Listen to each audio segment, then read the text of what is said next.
सच साहेब, आज के दोहे में हमें परमात्मा का वास पता चलेगा। कहाँ होता है परमात्मा का वास? जब हम परमात्मा के सत्य को जान जाएंगे ना, तो ना ही हम किसी से लड़ेंगे, ना किसी से झगड़ा करेंगे, ना किसी को गलत शब्द का उपयोग करेंगे।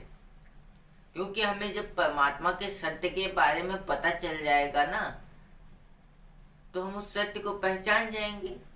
तो हम क्यों किसी से लड़ेंगे? क्योंकि हमें परमात्मा का वास पता चल जाएगा। तो आज के दोहे में हमें ये पता चलने वाला है, तो कृपया करके पूरा सुनना और ध्यान से सुनना, और इस दोहे को अपने जीवन में उतार कर हमें आगे बढ़ना चाहिए। क्योंकि जिस राह पर हमें कबीर साहब जी चलाना चाहते हैं, हमें उस मार्ग पर चलना चाहिए। जब हम परमात्मा के सत्य को जान जाएंगे, तो हमें सही मार्ग पर चलना चाहिए। कृपया करके पूरा सुनना। कबीर साहब जी का दोहा। तेरे साईं तुझी में, जो बाहुवन में बसा, कस्तूरी का हिरन जो, फिरे फिरे धूरे घास। कबीर साहब जी कहते हैं, फूलों में जिस प्रकार सुगंध रहती है, उसी प्रकार तेरे साईं भी तेरे ही भीतर हैं, पर कस्तूरी वाला हिरन जैसे अपने भीतर से उठने वाले गंध के कारण बाहर इधर उधर घास में धूलता फिरता है, वैसे ही आप ईश्वर को यहाँ वहां पर ढूंढते फिरते हैं। ईश्वर किसी स्थान विशेष में नहीं रहते हैं, वह तो सर्वत्र व्याप्त हैं, किंतु पहचाना नहीं जाता। जब मनुष्य अंतर मन में झांकता है, आत्मा केंद्रित होती है, तब अपने ही भीतर उसे परमात्मा मिल जाते हैं। यानी उस परम तत्व को वह पहचानने योग्य हो जाते हैं। तब उसे हर कहीं वह ईश्वर दिखाई पड़ते हैं, जो उसने अपनी आत्मा में देखा था, और जो पहले बाहर ढूंढने पर कहीं नजर नहीं आता था। कबीर साहब जी ने इस दोहे में क्या बताया है? फूल में जिस प्रकार सुगंध रहती है, उसी प्रकार तेरे साईं भी तेरे ही भीतर हैं।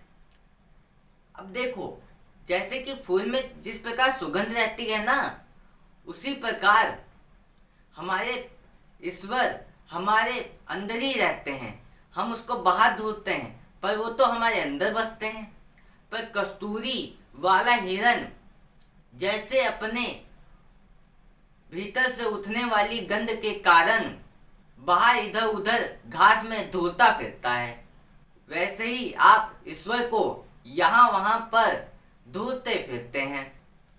देखो, जिस प्रकार ना हिरन का, जो कस्तूरी हिरन होता है ना, वो अपनी अंदर की गंध की वजह से, अपने अंदर की बदबू की वजह से बाहर इधर उधर घास में ढूंढना शुरू कर देता है, पर वो कहाँ मिले? उसके अंदर ही से तो बदबू आ रही है। वैसे ही आप ईश्वर को यहाँ वहां पर ढूंढते फिरते हो। ईश्वर कहीं बाहर थोड़ो है, वो तो अपने अंदर ही है। वो कहाँ बाहर मिलेगा? बाहर थोड़ो मिलेंगे परमात्मा ईश्वर, वो तो अपने अंदर ही मिलेंगे। ईश्वर किसी स्थान विशेष में नहीं रहते हैं, वह तो सर्वत्र व्याप्त हैं, किंतु पहचाना नहीं जाता। देखो, ईश्वर का कोई स्थान नहीं है। आप कहीं पे भी ईश्वर को ढूंढ लोगे, वो आपको कहीं नहीं मिलेंगे।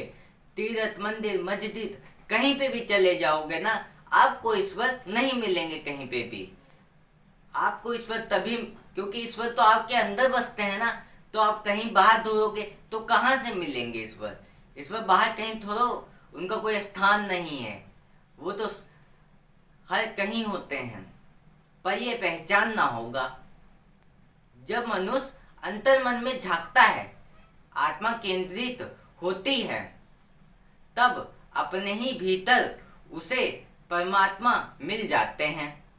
अब देखो, जब मनुष्य अंतर मन में झांकता है, ठीक है, आत्मा को केंद्रित करता है, तभी उस परमात्मा को वो पहचान पाता है। जब अंतर मन में झांकोगे ना, तभी आप परमात्मा को पहचान पाओगे। क्योंकि परमात्मा कहीं तीर्थ मंदिर या मस्जिद में नहीं है, वो तो केवल अपनी अंतर मन में रहता है, वो अपने अंदर में है। जब आत्मा को केंद्रित करोगे ना, तब आप उस परमात्मा को पहचान लोगे। क्योंकि परमात्मा कहीं बाहर नहीं है, कोई उसका स्थान नहीं है, ईश्वर का कोई स्थान नहीं है। उसको पहचानो, कहाँ? वो अपने अंदर ही परमात्मा है। अंतर मन में झांक के तो देखो, तब आप उस परमात्मा को पहचान पाओगे। यानी उस परम तत्व को वह पहचानने योग्य हो जाते हैं। यानी आप ना उस परमात्मा को पहचानने योग्य हो जाते हो, क्योंकि आपने अंतर मन में झांक कर देख लिया है। आपको पता चल गया कि हाँ, वो परमात्मा हमारे अंदर बसते हैं। तुम उस चीज के योग्य हो चुके हो, तब उसे हर कहीं वह ईश्वर दिखाई पड़ते हैं जो उसने अपनी आत्मा में देखा था, और जो पहले बाहर ढूंढने पर कहीं नजर नहीं आता था। जब आप ना परमात्मा को पहचान लोगे, आप परमात्मा को जान लोगे, आत्मा मन में अंतर मन में झांक लोगे, तब आपको परमात्मा के बारे में पता चलेगा। आप परमात्मा को पहचान लोगे, तब आपको हर कहीं कहीं पे भी आप देखोगे, आपको ईश्वर ही दिखाई पड़ेंगे। आप कहीं पे भी देखोगे, किसी व्यक्ति में भी देखोगे, तब भी आपको परमात्मा दिखाई देंगे। जब आपने अपनी आत्मा में देखा, तभी आप पहचान पाए उस परमात्मा के सत्य को। जब पता चला कि हाँ, परमात्मा हमारी आत्मा में ही है, तब आप किसी को भी गलत शब्द का उपयोग नहीं करोगे, क्योंकि आपको पता है कि परमात्मा सबके अंदर बस रहे हैं। जब मेरे अंदर है परमात्मा, तो सबके अंदर भी है परमात्मा।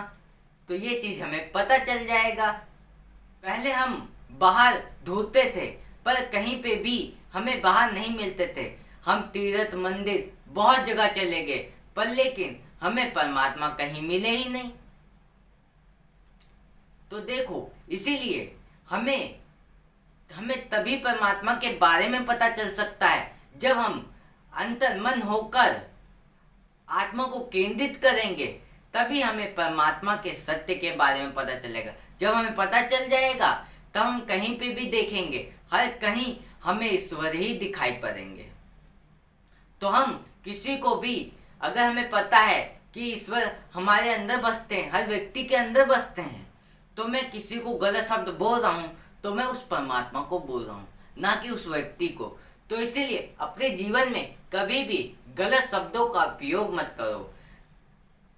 तो देखो, पर किसी को गलत नहीं बोलना, किसी से लड़ना नहीं है, पर अधिक से ज्यादा बोलना भी अच्छा नहीं होता है, अधिक से ज्यादा चुप रहना भी अच्छा नहीं होता है। अगर कोई आपको गलत बोल रहा है, आप अपने शब्दों का सही इस्तेमाल करना सीखो।